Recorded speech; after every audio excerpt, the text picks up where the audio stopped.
Carlos Nelson with Cascade Media Group, and tonight we have John David DiCapo on. He's been on. We interviewed him about the seat he's running for fourth district at large, but this is like a little exclusive. We contacted him as it relates to the opponents that are running against him, and he had a few things that he would like to say and let the public know as relates to the differences between himself and his opponents. John David, the floor is yours. Well, I just want to say thank you, first of all, for allowing me to come on again and talk about the people that are in the race, fourth district at large. It's a very important position on the city council because it encompasses downtown, and it used to encompass the Country Club Plaza also, but under the new guidelines and the new areas, it only goes up to Westport Road, which it does include some and most of Westport. So it's a very, very prized city council seat, and I am honored to be one of the 5 people that are that are candidates. And I wanted to talk about the other 4 because I think in order to get involved in politics, I mean, you either, most people that get involved in politics have some sort of pedigree or some history in politics. Very rarely does a person like myself, who has no experience in politics, get involved. But one of the people in the race, her name is Grace Cabrera, and she is a Cuban immigrant, and she is a real nice person, and she is a staunch Republican. And I know these races are all independents, but she's she's all about law and order, which I am too.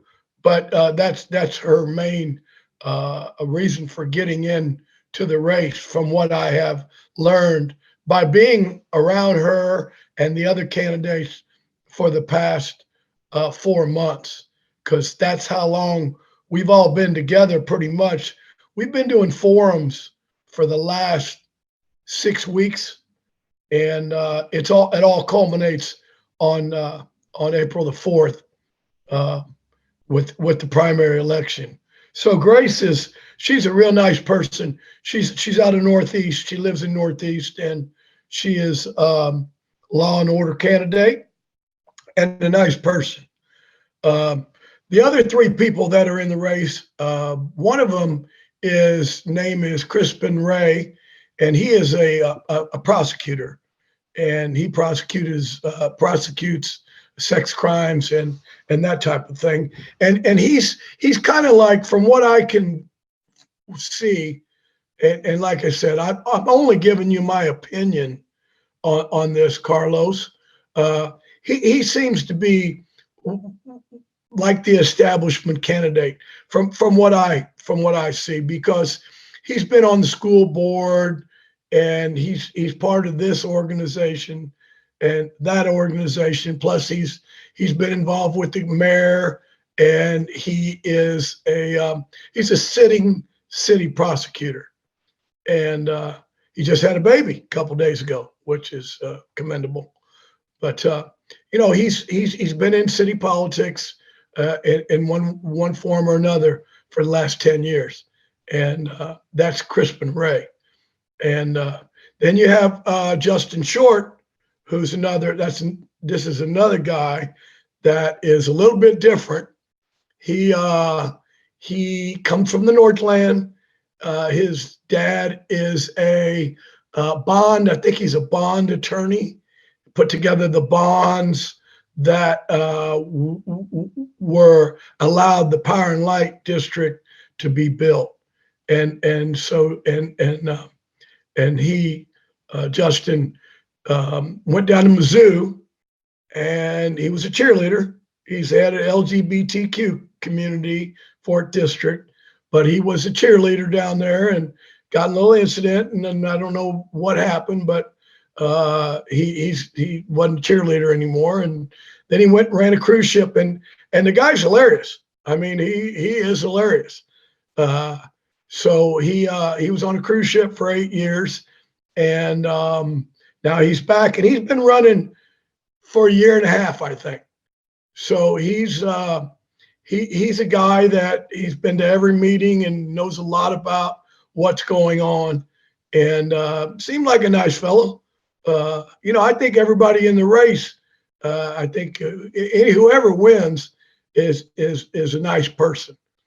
Is that how it goes? It's just some Yeah, of us are nicer than others in my book. Well, I haven't had anyone take any swipes at me personally, and that's probably a good idea on their part. It's been pretty civil. I mean, no one's really gone after anybody else because we all have a different agenda.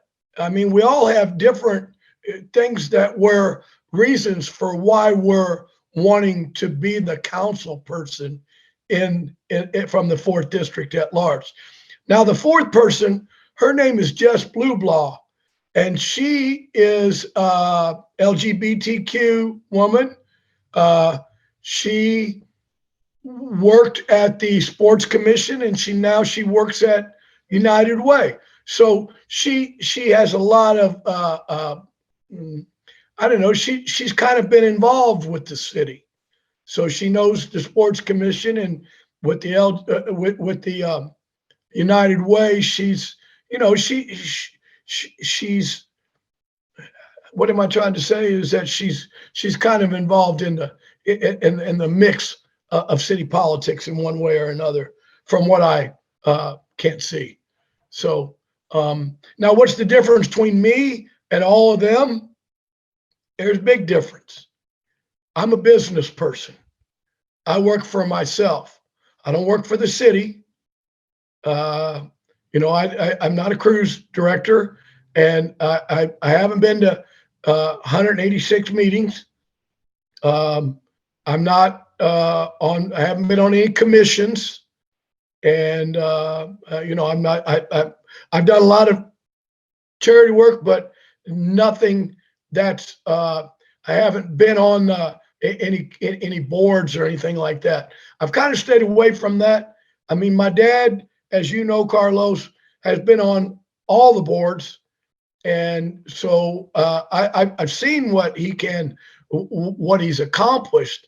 But me personally, I've stayed in the private sector up until now, and the reason that I'm getting into it today, and the reason I'm a candidate for this 4th District at large is I think that it's time that the politicians and the lawyers and all these folks that have been in City Hall and been controlling the agenda, they need to get a wake-up call from somebody that actually is on the streets. And I am on the streets, and I've been on the streets for pretty much my whole life. So I know how the streets work. And I think that it's time that somebody gets in and goes after these different departments, whether it be water, public works, or parks department, and find out what are the basic problems that's happening, and solve those problems. Because I personally think that they draw these problems out, and they have 50, 40, 20 meetings and this and that, and not a lot gets done. So, I think that if you have a problem if you're a businessman and you have your water pipe breaks, well, you fix it. And you don't fix it in a week, you don't fix it in a month, you don't fix it in 6 months. You fix it that day because you got to get back to work. And I think that's a problem in city government that's been going on for a long time. And I think it's time that we bring some business people that know how to solve problems and get them in there like me and get them in there and shake it up. I mean, it needs to be shaken up. And I'm going to get in there and shake it up. I don't think they really, honestly, and I'm going to be frank with you, Carlos, because that's the way I know you are, and that's the way I am, that, I think the establishment's scared if I were to get in. I don't think they want me in there. I think they want anybody but me because I'm going to find out what's going on. And I'm not going to keep it to myself. I'm going to get on What's Up Kansas City, and I'm going to tell people what I found out. And believe me, as you know, and most people do know, there's got to be some graft going on, and we need to figure out what it is and get it straightened out, and get some of these simple problems fixed with simple answers. Well, I think that's a mouthful. I always public disclosure per se. I know I couldn't have done some of the things I've done in my career without your dad.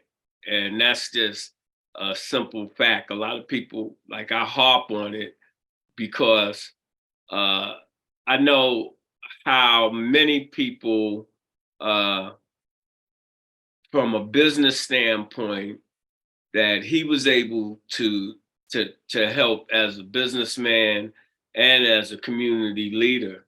Well, And Carlos, let me tell you that I was at a meeting over there at the Kleist Center about we were talking about the bike lanes, and there was 40, 50 people in there, and Councilwoman Melissa Robinson was there, and I don't know her. I don't really know too many people on the council, and we had our discussion, yada yada, and afterwards, and she said, John DiCapo, she said, I just want you to know that your father, Carl DiCapo, took me to Washington, D.C., first time out of Kansas City as a high school student.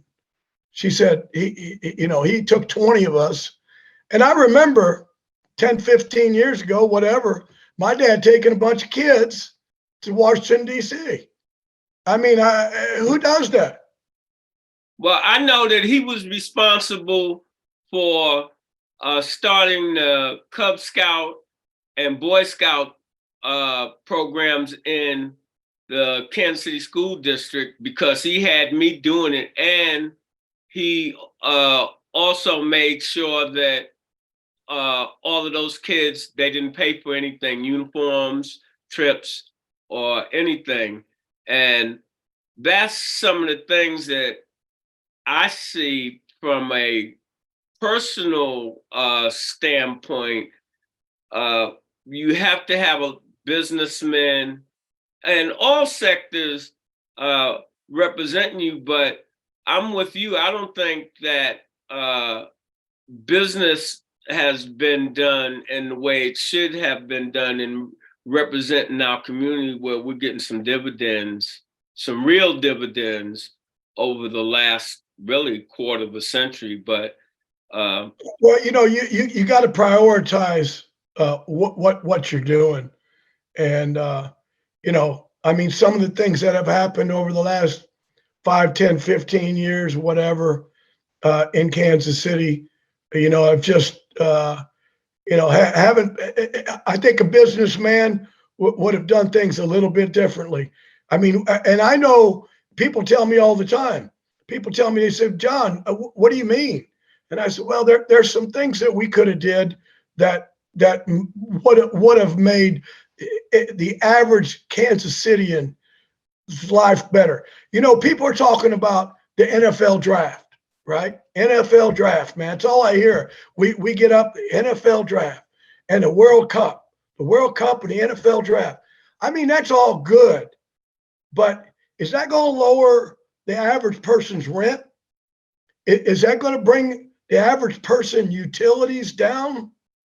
Is that going to lower crime rate in Kansas City? I mean, these are good things, and they put Kansas City in a good light, like winning the Super Bowl. But we got to remember one thing: Kansas City is made up of Kansas Cityans, people. You understand? I mean, we need people on, and the people need help. The average Property person, taxes, I'll tell you that, is killing us. property taxes, utilities, cost of living. Some things we don't have that big of a control over, but the things that we do have control over are things that we need to control. And I don't think we're doing it as aggressively as we could with a businessman that has business sense and knows how to solve simple problems could do. And that's why I'm running. That's a mouthful, and I think we're going to end on that note. And as we always say, when you invest in your community, you're really just investing in yourself. The program is brought to you by the Kansas City Business Association.